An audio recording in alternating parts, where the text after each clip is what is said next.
Praise the lord. ઈશ્વરનો આભાર માનતા આવો આજે ફરીને એકવાર ઈશ્વરના પવિત્ર વચનથી આજના દિવસની શરૂઆત કરીએ. પ્રભુનું વચન આ પ્રમાણે કહે છે, હે યહોવા, તું દેવ છે ને તે તારા સેવકને આ શુભ વચન આપ્યું છે. પહેલો કાળવૃતાંત તેનો 17મો અધ્યાય ને તેની 26મી કલમ, પરંતુ 1 થી 27 જો સમય મળે તો વાંચવા પ્રયાસ કરશો. આજનો વિચાર, ખ્રિસ્તમાં અતિ પ્રિયવાલા મિત્રો, પ્રભુ ઈસુ ખ્રિસ્તના વિજયવંત નામમાં આપ સર્વને આજની સવારની પ્રેમભરી સલામ. પરમેશ્વરે તેમના સેવક દાઉદને પસંદ કર્યો, નિમ્યો, આશીર્વાદિત કર્યો. એ બધી વાત સાથે તેમને મળેલ આશીર્વાદો અને નાથાન પ્રબોધક મારફતે દેવ બાપે જે અભય વચન તેને આપવામાં આવ્યું તે બહુ ટૂંકમાં, સંક્ષિપ્તમાં આ અધ્યાયમાં બહુ સુંદર રીતે વર્ણવ્યા છે અને વર્ણન કર્યું છે. અને હવે કલમ 16 થી 27 સુધી દાઉદ પોતે પ્રાર્થનાના ભાગ સ્વરૂપે દેવની સમક્ષ બેસી આભાર માને છે. એ લાગણી, એ ભાવના અને એ અહોભાવ અને એ આભારી વશ કેવું ગજબનો એ સમય હશે ને. એ વર્ણન તમે જુઓ તો એક એક શબ્દ, એક એક કલમ, એક એક વચન બહુ અદ્ભુત ને અજાયબ રીતે ત્યાં વર્ણન કરવામાં આવ્યું છે. અને ઈશ્વરની સમક્ષ બેસીને તે આભાર માને છે. તેમાંનું આ આપણું આજનું વચન કહે છે પ્રમાણે, હે યહોવા, તું દેવ છે ને તે તારા સેવકને આ શુભ વચન આપ્યું છે. અને એ જ અને એના જેવી જ કંઈક પરિસ્થિતિમાંથી આપણે પણ પસાર થયા છીએ અથવા તો થઈ રહ્યા છીએ કે પછી થઈ ગયા છે. દેવે આપણને પણ છોડાવ્યા, બચાવ્યા અને પસંદ કર્યા, તેડ્યા, નિમ્યા, અલગ કર્યા. એ તમામ આશીર્વાદો ને વચન આપણને પણ આપ્યા જ છે.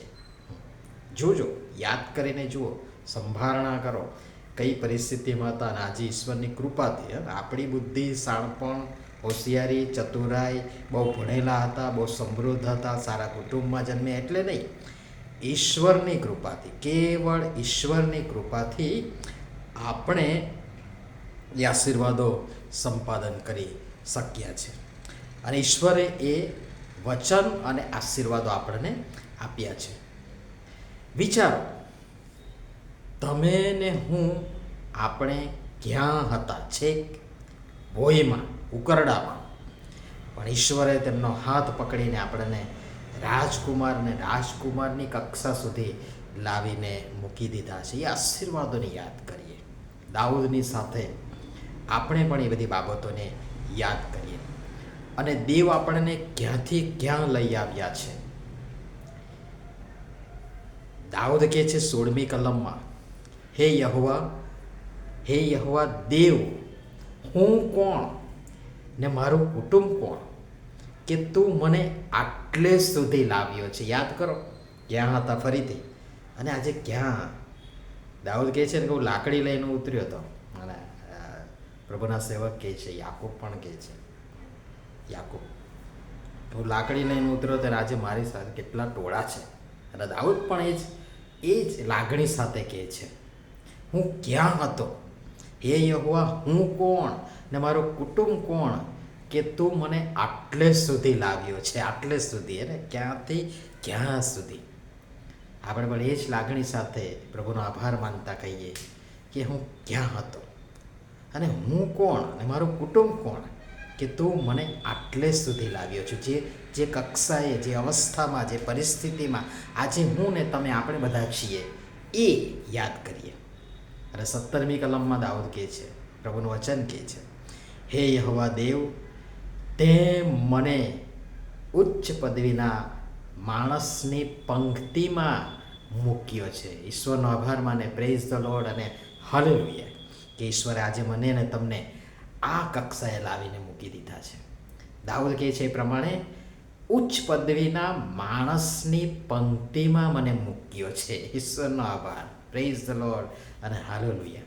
હા, એ ઈશ્વર છે કે જેમણે પોતાના સેવકની ખાતર, મારા, તમારા, આપણા ખાતર, અને તેમણે તેમના અંતઃકરણ પ્રમાણે આ સર્વ મહાન કાર્યો જે તમારા, મારા, આપણ સર્વના વ્યક્તિગત, કૌટુંબિક ને આત્મિક જાહેર જીવનમાં જે થયા છે ને થઈ રહ્યા છે અને થવા જઈ રહ્યા છે એ પ્રગટ કર્યા છે.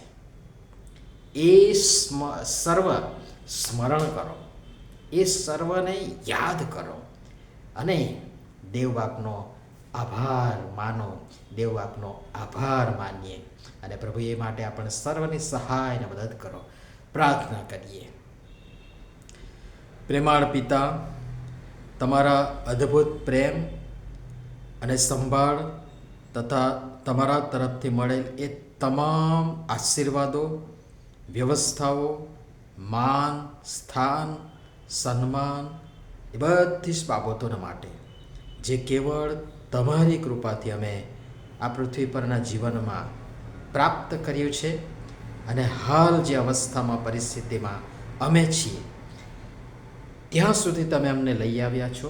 માટે અમે તમારો આભાર માનતા, આભારી લાગણી સાથે તમારા પ્રેમાળ હાથમાં સોંપાય છે. અમારો તમારા મહિમાના માટે પ્રભુ ઉપયોગ કરો અને તમે મહિમાવાન થાઓ. પ્રભુ ઈસુના નામમાં આમીન. ધન્યવાદ.